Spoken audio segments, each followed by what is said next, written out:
ଭାରତରେ କେବେ ରେଳ ଚଳାଚଳ ଆରମ୍ଭ କରିଥିଲା?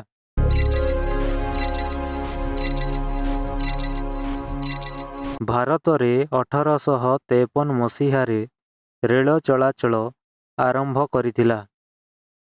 ଆକବରଙ୍କର ମନ୍ତ୍ରୀ କିଏ ଥିଲେ?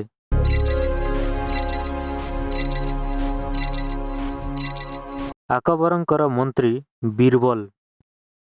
ଭାରତରେ ପ୍ରଥମେ କେଉଁଠାରେ ରେଳ ଚଳାଚଳ ଆରମ୍ଭ ହୋଇଥିଲା?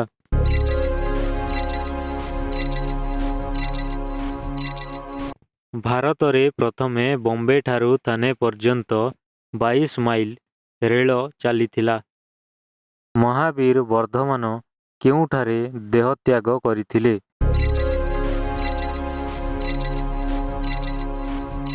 ମହାବୀର ବର୍ଦ୍ଧମାନ 72 ବର୍ଷ ବୟସରେ ପାବା ନାମକ ସ୍ଥାନରେ ଦେହତ୍ୟାଗ କରିଥିଲେ।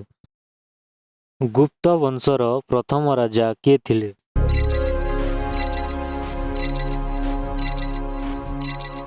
ଗୁପ୍ତ ବଂଶର ପ୍ରଥମ ରାଜା ଚନ୍ଦ୍ରଗୁପ୍ତ। ତାନସେନ କିଏ ଥିଲେ?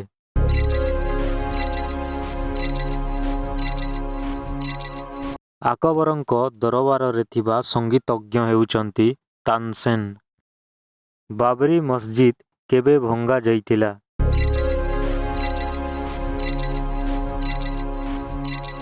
ଉଣେଇଶହ 92 ମସିହାରେ ବାବରି ମସଜିଦ ଭଙ୍ଗା ହୋଇଥିଲା। ଜାଲିଆନାୱାଲାବାଗ ହତ୍ୟାକାଣ୍ଡ କେଉଁ ଇଂରେଜ ସେନାପତିଙ୍କ ନେତୃତ୍ୱରେ ହୋଇଥିଲା?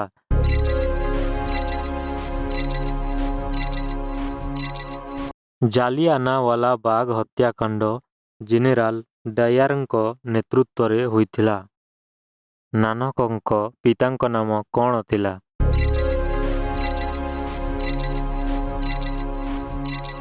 ନାନକଙ୍କ ପିତା କାଲୁ। ଆକବରଙ୍କର ପିତାଙ୍କ ନାମ କ'ଣ ଥିଲା?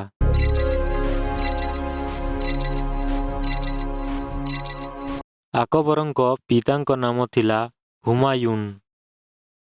ତୃତୀୟ ମୋଗଲ ସମ୍ରାଟ କିଏ ଥିଲେ?